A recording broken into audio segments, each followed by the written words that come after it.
আসসালামু আলাইকুম রহমতুল্লাহ। আমরা আবাহনের পক্ষ থেকে 8 কেজি করে চাউল এবং 1 কেজি করে মসুর ডাল দিয়ে একটা প্যাকেজ করেছি। আলহামদুলিল্লাহ, প্যাকেটিংয়ের কাজ চলছে। আপনারা দেখতে পাচ্ছেন আমাদের দিনের সৈনিকরা কাজ করছে নিরন্তর। প্রচণ্ড গরম পড়েছে রাজশাহীতে।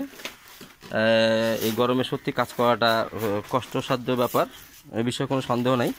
তারপরেও একমাত্র আল্লাহ সন্তুষ্টির জন্য সবাই এই যে ত্যাগ স্বীকার করছে, আল্লাহ যেন এই ত্যাগটাকে কবুল করে নেয় এবং এটাই হচ্ছে উত্তম ব্যবসা যা ওনারা করতে চাচ্ছেন।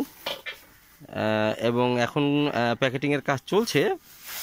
ইনশাআল্লাহ সন্ধ্যার দিকে কিছু আমরা ডিস্ট্রিবিউট করব এবং কিছু কালকে সকালে করব। ইতিমধ্যে আমরা বেশ কিছু তালিকা করে এনেছি। সেগুলো আমরা আজকে বিকালে কিছু এবং কালকে সকালে কিছু ডিস্ট্রিবিউট করতে পারবো বলে বিশ্বাস করছি ইনশাআল্লাহ।